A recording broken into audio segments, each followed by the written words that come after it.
I think that since December of 2024, with the swift fall of the Assad regime, that Iran could really count on Syria as a corridor that it had for years, of course, to transport military equipment and financing and other support to Hezbollah into Lebanon. And even for Hezbollah, this is problematic, not just with the degrading military capabilities that it has due to Israeli strikes on its command and control structure and on its rocket launchers and missile launchers and other military capabilities. But now Hezbollah is, it's been degraded since the Gaza war and since the Israeli military attacks against it. And so it has also become more isolated. So I believe that neither Iran or Hezbollah could count on Syria,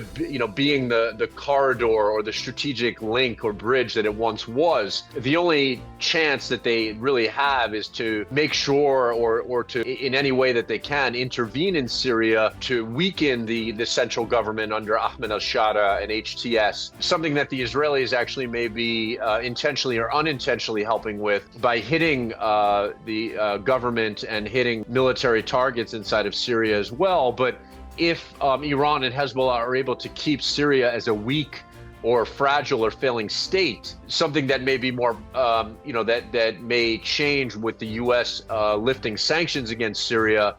and with, greater international support for this government. But nonetheless, if Iran and Hezbollah are able to do this, then that could create perhaps some opening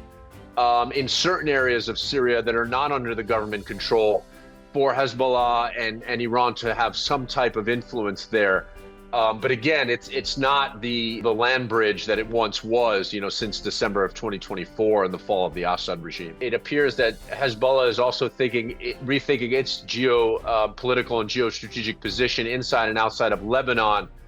given the shifts that we've seen and the military pressures that it's faced since the Gaza war of October 7, 2023.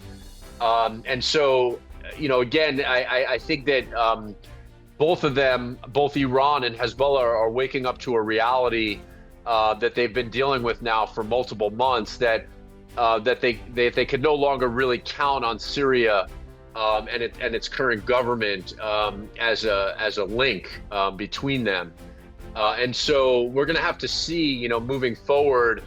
how that factors into their geopolitical or geostrategic calculus moving forward, both locally at home and also across the region. So I think first and foremost, this is going to be a Syrian state-building project. And of course,